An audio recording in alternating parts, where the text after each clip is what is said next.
Hey friends, welcome to Living the KG Life, a pixie dust-filled podcast. On today's episode, we have Mrs. Belanger joining us to talk all about how she brings the Disney magic into her classroom. So stick around, it's going to be great.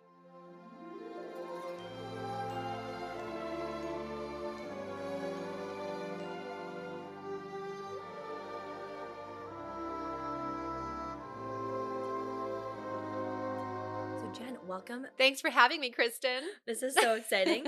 Give everyone a quick intro. Tell us who you are and what you do.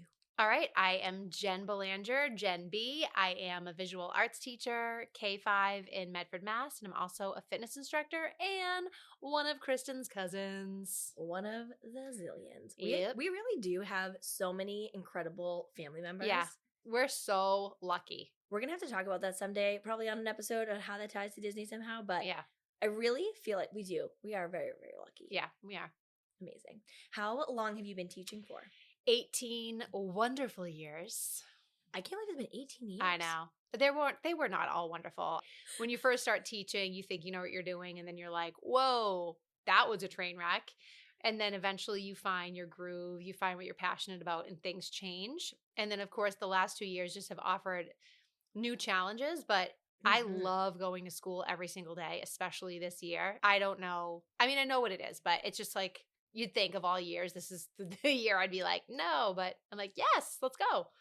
That's amazing. So, yeah. Now, in this episode, we're obviously going to be talking about classroom magic and specifically how you bring Disney into your classroom. Yep. I can't wait to share some of the pictures that you have of your classroom with everybody listening to the podcast because it is incredible. The video that you sent me the other day, and you're like, I'm thinking of doing this over here and this over here. I was like, wait a second. Yeah. Look at what's already there. It's amazing. Yeah. So when and how did you decide to first bring Disney into your classroom? Okay. So 4 years ago, I went on a vacation with my family. It's the first time I had been to Disney since 1996, 97. I did go in 97. And I just came back feeling like a new person. Like, oh my gosh, I forgot how awesome Disney is. And Disney is obviously a fun place. There are fun rides, but Disney is really a feeling. When you are in any of the Disney parks or resorts, it's not like in your face, like logos and pictures of Mickey. You know, it's the color scheme. It's the way people make you feel when they're like, have a magical day. And I thought that is what it should feel like to come into this classroom. It should feel like an awesome place to be. And so that's when I started to think of subtle ways that I could bring Disney into the classroom without it feeling like it was like in your face themed and to create that space for kids. And I feel like I've been successful. Amazing. Yeah. And if you think about it too, what you just described too is so interesting because people, I feel like, think that when you walk into the parks, obviously there's theming everywhere, right? Right. But the way that they theme, how they use the colors, how they design different sections to, even like you said, feel certain ways. Yes. Is, you and I have talked about it probably for hours at this point, but like is so incredibly impactful and inspirational as well. Like how they actually make it happen. You know, when I walked in here and I said it smells like syrup and waffles, like it smells like Mickey waffles. Like you have those memories. So it's, again, it's not the things you buy at the gift shop. It is just like that feeling of walking down Main Street and being greeted by a bunch of smiling people. I love it. Yeah. Now, for people that haven't been in your art room, give us kind of the lay of the land. What does it look like? Okay. So I am so lucky. I have an awesome art room. When you walk in, I have basically like an entrance. I have a foyer. I have a hallway before you even turn into my classroom. Oh, okay. And for so many years, it was just gray, boring, no, not cool. So a couple of years ago, I started a Mary Blair inspired Small World mural that was also inspired by Cassie Stevens. If you're a teacher, you know Cassie Stevens. And that just brought so much joy to kids and teachers. I was like, oh, all right, I'll keep going. So that's when you first walk into the classroom. And then it's really a huge classroom that is surrounded by windows and there's so much sunlight coming in. I have a big open space for kids to meet in the middle. That's where we start every class. I have 6 tables that this year our class size is a little bit smaller. So there's about 4 kids at each table. And it's just a big open but cozy space at the same time. Like even though there's so much room, you just feel like you're at home in there. So yeah, it's awesome. I love it. And do you redesign or like retheme your classroom every year, or is it kind of like I would guess that the It's a Small World wall probably stays? Yeah, that's forever. Don't ever take it down, every public schools. Yeah. But what about when you walk inside? Like, do you retheme it every year, or what is that? I don't like? theme the classroom. That's a lie. There's so many Disney undertones in there. Yep. But that is done through like the colors that I pick and the colors where I place them. Also, I downloaded all the Disney fonts for free from picturethemagic.com. And so my expectations board is written in the Frozen font. And then my class rules are written in a Walt Disney font. So there are these small elements of Disney that are incorporated in the classroom that are familiar to kids, which makes kids excited. Like, hey, I recognize that, without it being so in your face. And then it doesn't feel like you're getting sick of it. Yeah. Like if it was like themed to the extreme, I'd want to redo it every year. Yeah. But at this point, I want to add to it each year. Yes. Yeah. So do you incorporate Disney into your project and activities as well? Sometimes. Okay. What is that like? So the other day, we were doing a printmaking project. And we were talking about different types of snowflakes, which there are all different types, in case you didn't know. But the most popular one is called a dendrite, and it's got the 6 points. And the little kids, it's like K and 1, we were doing some snowflake printmaking and experimenting with markers as paints. And these really beautiful, just like watercolor looking sheets of paper with snowflakes all over them. And as I was putting them on the drying rack, I just like, oh my gosh, I know what I'm going to do. Like next week, we're going to add these hearts, and then I'm going to make this display, and it's going to say only love can thaw a frozen heart. And I'm going to make a video, and I'm going to put music to it. And like just these ideas then start like coming into my head. So I don't ever set out saying I want to do a Frozen themed project.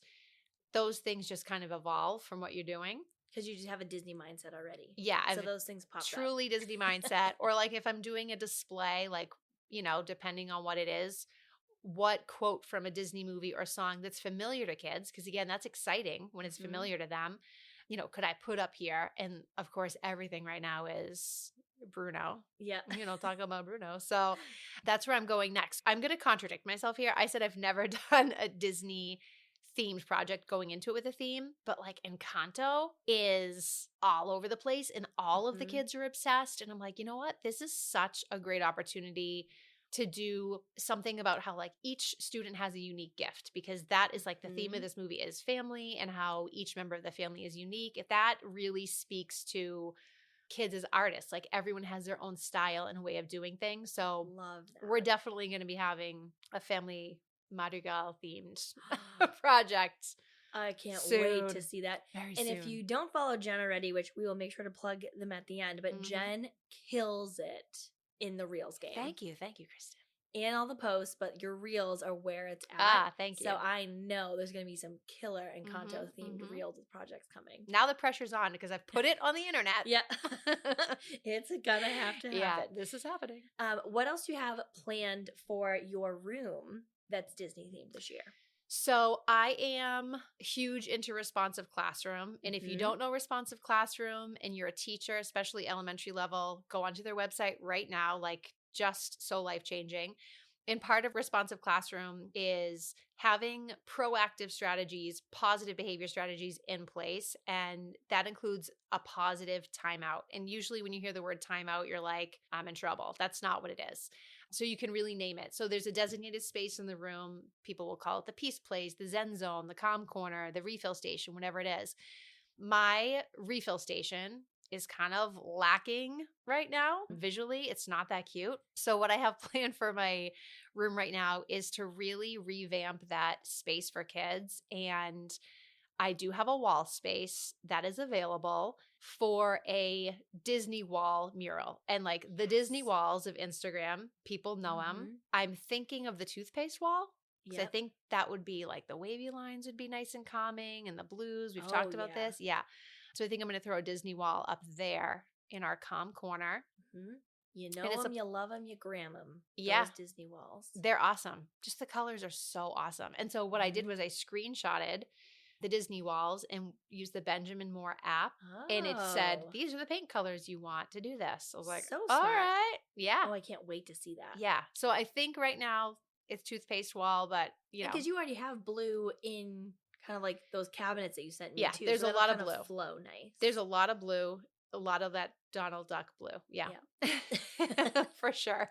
How do the kids react to whether it be the theme of the project or you said they really love the It's a Small World in the hallway? Yeah. How do they react to the Disney kind of like elements or undertones, as you said, in the classroom? So the other day I have a student who she's in kindergarten, can't read, but she saw the expectations board and it's written in the Frozen font. And she said, does that say Elsa? And I said, no, it doesn't, but I know why you might think that. And so kids have that, like, okay, something's familiar about this. They get excited and then they want to talk to me and they share their likes and interests, which helps build a relationship with them, which just benefits how we, move with each other in the classroom. But kids do get excited. I put up a banner a few years ago, a triangle flag banner, and each triangle is a different character. Oh my gosh, I was thinking that was this year. Was that last year? That's been up for a couple years now. Oh my But gosh. the kids love looking at it and saying, oh, that's Jasmine or that's Donald, because it's very minimalistic. So you're like, is it Mulan or is it Aurora? Because they have the same shade of pink. So the kids like finding these elements in the room. Yeah. I have little Mickey salt and pepper shakers that are up on a shelf and they're not so in your face, but when kids spot them, they're excited. That is amazing. It's awesome. So let's talk about specifically two things before we jump into our next section. I want to talk about Disney colors with you, and I want to talk about It's a Small World and Mary Blair, which I know you just love. Yeah. What is it about the colors of Disney, whether it's the palettes or the overall scheme, what is it that you think Disney does well with color to make them, like you said, resonate with people and become so impactful? The colors of Disney. So for a while, I couldn't really put my finger on it, but all of the Disney color palettes, they have a very similar saturation. Mm-hmm. And so when I was mixing paints a few years ago, putting the tempera paints out for the kids, again, another teacher, I think it was Cassie Stevens, who's awesome. She said she mixed a little bit of white into all of her paints before she put them out. And as soon as I started doing that, I was like, oh my gosh, this looks like Aurora's dress, or this looks like now Mickey's shorts. Like the colors just became so much more alive by mixing a little bit of white into them. Mm-hmm. And so I think Disney really stays true, like, across all their animated films, that the level of saturation of their color is like pretty consistent across the board. And that's why when you walk into a Disney park, like everything just works together. Yeah. If that makes sense. Absolutely. And growing up and being in art classes and always thinking like it had to look a certain way, or I have to be serious, or I shouldn't be using these bright colors. Like for so long, I thought that like I wasn't a good artist because I was drawn to these colors. Yeah. I was like, oh, I'm like a kid, and all these, other artists in the class are just so mature and they're doing these really mature pieces. And I want to paint with bright colors and do these real childish things. I feel that so deep. Yeah. I feel like that caused so much imposter syndrome for me all through art school. Yeah. So I 100%. Yeah. And I don't want kids to feel that way. And I want them to come in and say like, this is what I like and this is what I want to use. And I want to encourage that. And Wayne Thiebaud, like, one of my favorite artists who just recently passed away, I think at age 99, his use of color really inspired me. And, he basically talked about being able to laugh at himself and find humor in things, because if you lack a sense of humor, you lack a sense of perspective. And so that quote really resonated with me that, like if you lack humor, like you're missing out on a lot. So I feel like you're missing out on joy, opportunities to laugh, be a little bit silly. And that's what kids need. So yeah. And it should be what makes them happy, what makes them feel like they're having fun. And like you said, it kind of like encourages that excitement, that individuality too. Yeah. If you think about all the artists through history, right, whether it's animation or fine art, if every artist stuck to what everybody else was doing, there would be no like divergence in styles and things like that. So I think that's a great perspective for you to have as an art teacher to say, like, I want to encourage that in kids, that they can have fun and they can be different and they can do what makes them happy versus it feeling like everyone's circle has to look the same way or everyone's shade of purple has to look the same. It can be what they like. Coming back to Encanto, that's like, right? Like Yeah. not everyone is the same and everyone has different things to offer.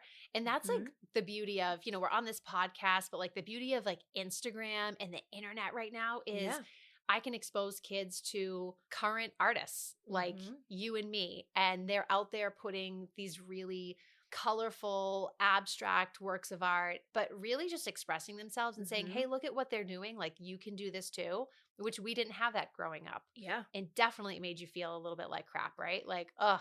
Yeah, or like if we went to the library, all there was like super old books that were art through the ages. Yeah. Like I get it, you should know about the greats, but that's not necessarily going to help you find your artistic style. Yeah.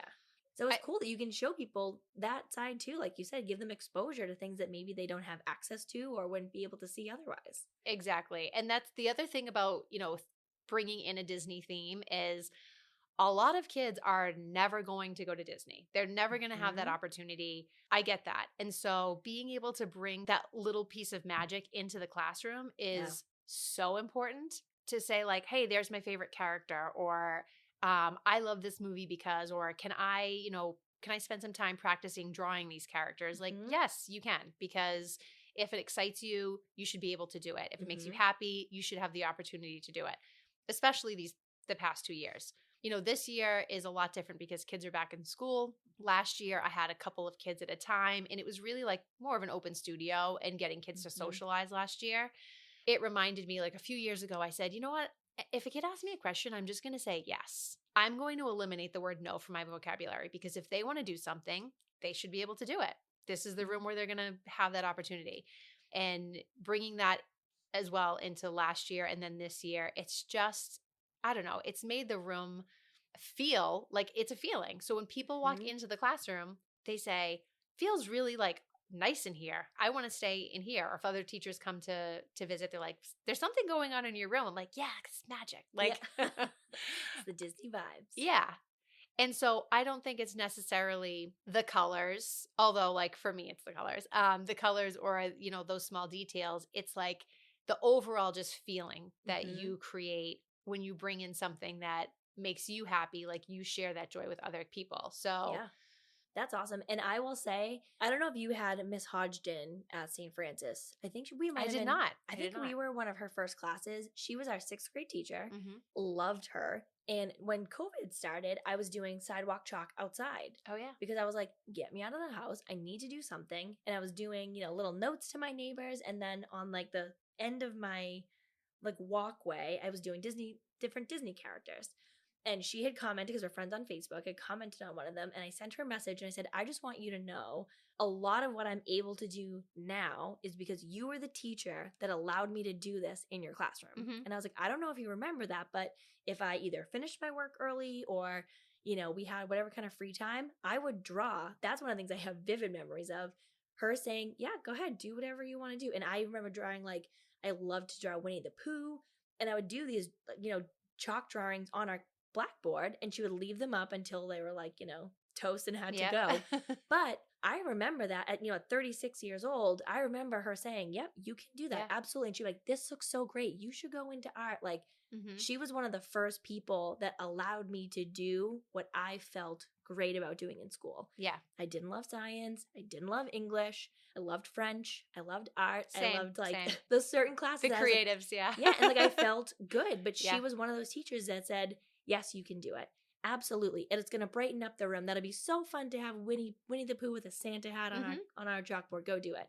So I can tell you, the kids that you are allowing to do that now will remember that, and it will make a big difference in their life. So I think that is incredible that you're going to do that for them. I'm so sorry for all my English teachers. I just had a hard time with it, Yeah, I know. Just make it more fun. I'm sure it's more fun now. But we went to a school where like we didn't have an art program in elementary school. So yes, we were doing like a mock trial in 8th grade, and I was the courtroom artist. That was my job, because I was like, I'm not interested in like what you're doing, so I'm just gonna draw. But she did allow me to do that.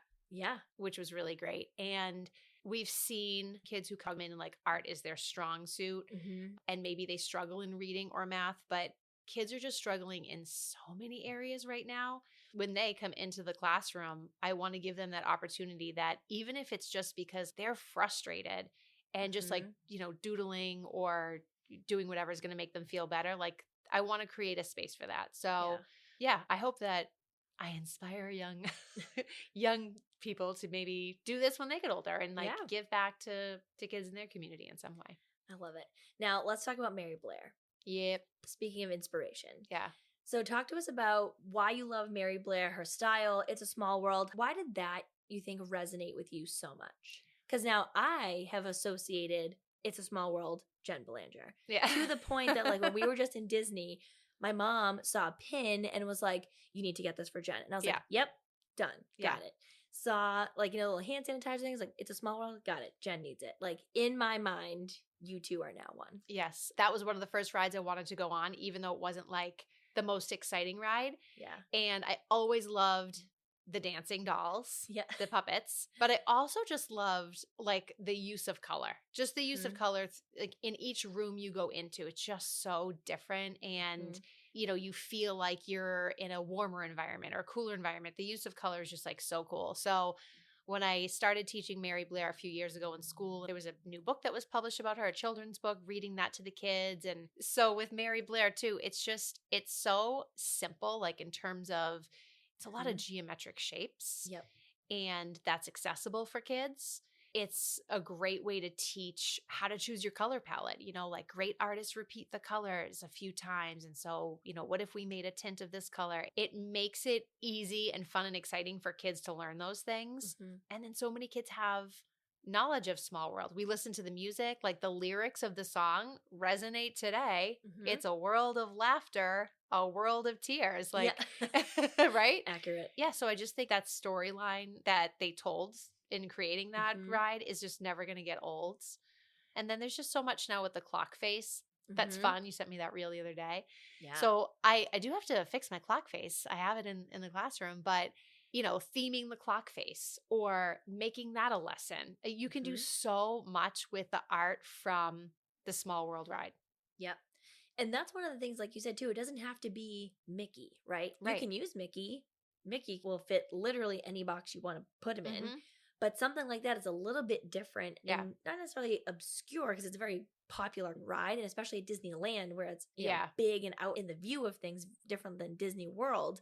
But it allows you to, like you said, do so many different things, but still stay kind of like in the wheelhouse, if you will, of Disney. And it's a cool story. I think we talked about it during Women's History Month a few years ago about how nobody really wanted to listen to Mary Blair at Disney. And so she's like, I'm out of here. And good for her. And she did that. And, again, like Walt Disney knew, well, she's the one who has the best idea. So we need to call her back. Yep. And I need to ask her to do this. Walt Disney basically called her and said, we need you to come back and work on this Small World. And like, you're the person to do this.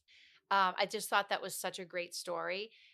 And imagine being the person to get the personal phone call from Walt Disney saying like, we need you. Yeah. That is a badass woman right there. You're like, yes, you do. Every time I see a new book about Mary Blair or an article about her use of color, I just want to read it. Like at the beginning of Cinderella, when it's just the still pictures, like those illustrations. Yeah. Like those illustrations, like that's her style. It's magic and it's memories. It's like just being a kid. I love it. Now, before we wrap up and go into speed round of favorites, any tips that you would want to share for other teachers who are like, ooh, this sounds really great. I would want to incorporate Disney somehow. Doesn't necessarily have to be an art classroom, but any classroom. What would you suggest or how would you recommend they do it? I recommend staying away from like a Mickey Mouse banner, like, with a bunch of Mickey heads on it. I would instead think about, what do you like about Disney? What's your favorite Disney movie? What are the colors in that movie of the main character? Like when you think of Beauty and the Beast, you're going to think about that yellow dress and the blue suits. You're going to think about those two colors. Where is there a space in my room where I can incorporate these two colors? Again, maybe through a border, but not like, hey, it's Belle and the Beast, but you add the blue and the yellow and maybe there's like a rose somewhere. Give clues to what you're doing and let the kids come in and kind of experience it and say, hey, this kind of reminds me of this movie. And then that sparks a conversation and still, is honoring your love of Disney. Yeah. I love that because then, like you said, it makes it more of an engaging experience versus it just being a decoration in your classroom. Yeah. You're actually using it to foster conversation or collaboration with the kids and actually making it, like you said, more about the experience like it is at Disney. Yeah. I mean, I guess it's like interior design. We all love Harry Potter at my house. He has a lot of Harry Potter in his room without having a picture of Daniel Radcliffe on his pillow, like Yeah. there there's the colors, there's the books, there's some different elements. Like you're bringing in those elements to give you that feeling without being just so in your face because you get really tired of that quickly. Mm-hmm. And like you said, then you'll have to do it all over again next year. Right. So it also Save makes yourself. makes it a little bit more evergreen, if you will. Yeah. Oh, I like your use of that word. One of my faves. All right, let's jump into speed round of favorites. Speed round of favorites. And this one we're going to do more specific to art in your classroom. Oh my gosh. Okay. I might need a minute to think about these. We're going to speed round. change it up. So what is your favorite way to include Disney into your classroom? Color. Anything specific with color or just color, period? Even like the way I color code my buckets, I want to be really mindful of like the shade of pink or the tone, whatever I'm using, that it's in line with the Disney palette. Yeah. The Disney palette. Oh, that just makes me so happy. How about what's your favorite classroom theme that you've done? This one, because before this, it was just still trying to figure it out. I thought I had to do my classroom a certain way and be a certain type of teacher. And now I'm like, this is me and I love Disney and welcome to my classroom. And welcome to... Yeah, you're home. Have a magical day. Yes. Oh, that should be in there. I Welcome home. I know. I thought about, okay, welcome home. See you real soon on the way out. Okay. All right. Yes. Okay. All right, I'll do it. Oh my God, I love it. I'll do it. How about what's your favorite art activity that you've done? Disney related?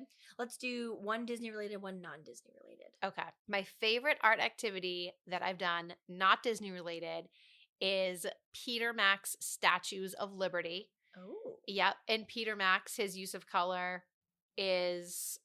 Are you familiar with Peter Max? No. Okay. You're going to become familiar. His use of color reminds me a lot of Disney, except I'd say up a notch. Oh, yeah. Okay. Amped up a little bit. Disney is very color blocked. Like those colors are separated and juxtaposed in a certain way. So it feels different, but it's like just super colorful and fun. Yeah. And how about your favorite Disney related art activity you've done? I think it's the one I haven't done yet. I think it's going to be this Encanto themed one. There's been lessons where we've incorporated little bits of Disney here and there. And of course, I always am happy about them, but I'm really excited about this one because the way it speaks to individuality. Yep. And I've been fascinated by how many adults love Encanto almost more than the kids. Controversial issue. Actually, this is a real controversial issue. Yes. Can't believe I read an article on this that We Don't Talk About Bruno is supposedly even better than Let It Go. It's surpassing Let It Go in terms of popularity with kids and adults. The same thing you were just saying, that this is the Disney song. Lin-Manuel Miranda. He's just... I know. Brilliant. I know. I'm sure there'll be, like you said, lots of articles coming of the comparison of the two, or even You're Welcome from Moana, or right.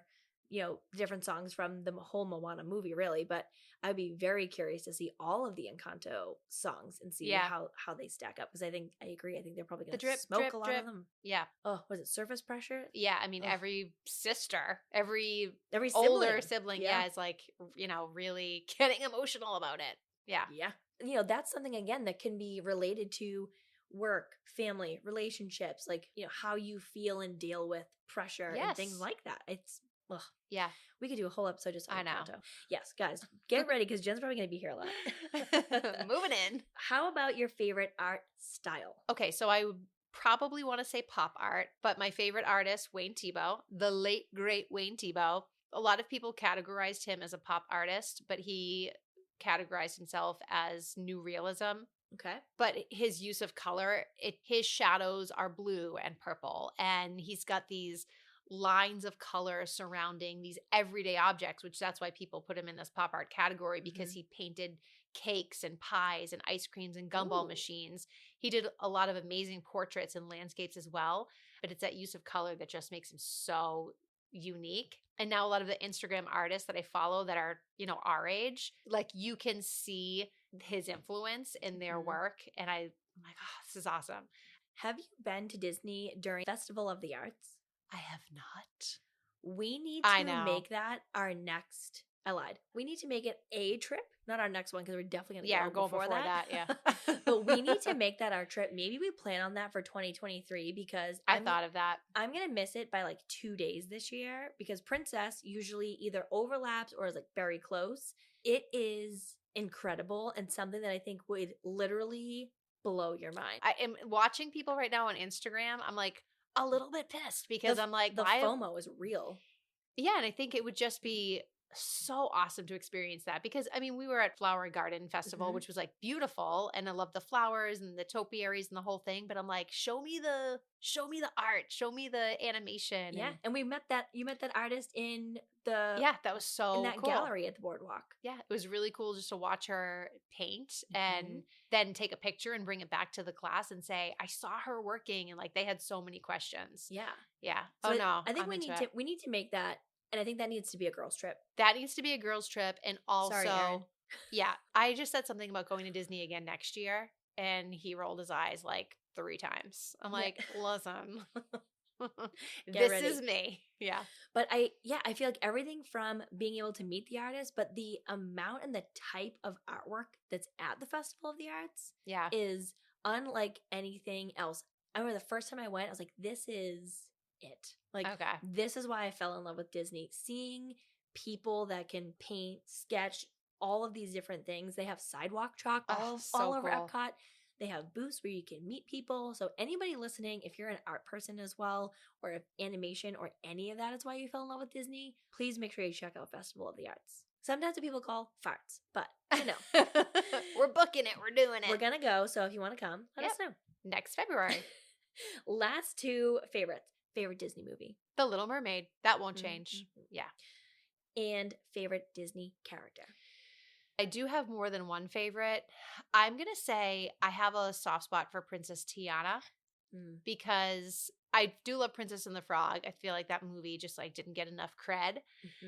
But when we went with the kids a few years ago and we went to the Hall of Princesses and met Princess Tiana, she was just like so cool, and it was such a magical moment for my kids that I was like, yeah, all right, Princess Tiana. So I think she's a surprise favorite. Yeah, I actually just met her recently for the first time in December because I, am 36 and keep a list of characters that I have and have not met yet. But I was psyched to finally see Tiana. Yeah. Totally agree. Her dress was unbelievable. Yeah, so cool. The detail that is in that dress, I couldn't get over it. And just her personality, like, each character obviously has a personality, and Princess Tiana is pretty legit, and it's just so engaging. More so, I'm not dissing Cinderella, but I'm not saying she's number 1 either. She was not that exciting. And I think even Tiana's story and kind of like her motivation of she wants to open her own business and she wants to work to get there. Like, that whole, I think, element of the story is also really exciting. Agreed. And I agree. I wish they would give Tiana more. I feel like there's a lot of those different aspects of certain princesses, characters in general, but definitely some of the princesses that they, like, so much more could be told with their story. Yeah. And that's what I'm curious to see with the retheming of Splash Mountain becoming Princess and the Frog. Like, I hope they do it right. Do you know I have a lot of anxiety about that? Like, I'm so excited about it. But in planning like our next trips, I'm like, when are they closing Splash Mountain? When is this happening? I need to plan my trips around this. How long is it going to be closed? Yep. Every time I've gone since they've announced it, I'm like, I got to go on it at least once, if not twice or any time that I can, because it might be the last time. And the last few times I've been on it, it's needed some work, right? Like when you come down, you can tell they're getting some of the water's off. Yeah. And then when you're going into that zippity doo-dah, the lights in the water are off and the frogs aren't shooting the water across the boat. I'm like, okay, this is the best part. Yep. Turn that back on. The waterfall on the side that used to get you almost sometimes more wet than the big splash. Right. Also not on. So you can tell that they're ready to make it happen, but we also don't know how long it's going to take for them to retheme the ride. Smells like burning rubber too. Remember we discovered that? I was like, is this on fire?